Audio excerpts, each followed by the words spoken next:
ప్రస్తుత కాలంలో పేదరిక నిర్మూలనకు విద్య తప్ప మరొక ఆయుధం లేదు. ఆ ఆయుధాన్ని సానపట్టి తెలంగాణ చిన్నారుల చేతికిచ్చి భవిష్యత్తు విజ్ఞాన గనులుగా మార్చేందుకు గౌరవ సీఎం శ్రీ రేవంత్ రెడ్డి గారు సంకల్పించారు.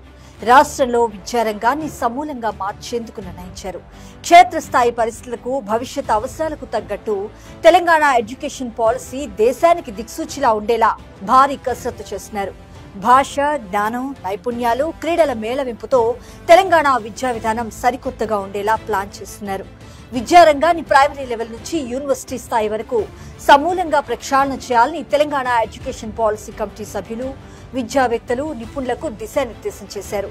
వచ్చే 25 ఏళ్ల అవసరాలకు అనుగుణంగా తెలంగాణ విద్యా విధానం ఉండేలా పాలసీని రూపొందించాలని ఆదేశించారు.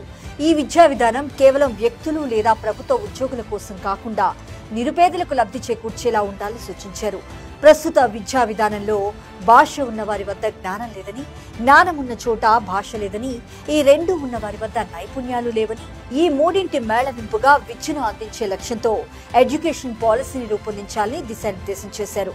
బీసీ, ఎస్సీ, ఎస్టీ, మైనార్టీ గురుకులాల పేరుతో విద్యార్థులను వేరు చేయకుండా అందరినీ ఒకే చోట చదివించి విద్యలో సామాజిక న్యాయానికి బాటలు వేయాలని నిర్ణయించారు. పిల్లలు, తల్లిదండ్రుల దృష్టిని ఆకర్షించేలా ప్రభుత్వ బడులు ఉండేలా పకడ్బందీగా చర్యలు తీసుకుంటున్నారు. విద్యపై ఖర్చును భవిష్యత్ తరానికి పెట్టుబడిగా చూస్తూ తెలంగాణ బిడ్డల తలరాతలు మార్చేందుకు గౌరవ సీఎం శ్రీ రేవంత్ రెడ్డి గారి నేతృత్వంలో తెలంగాణ కాంగ్రెస్ సర్కార్ వడివడిగా అడుగులు ముందుకేస్తుంది.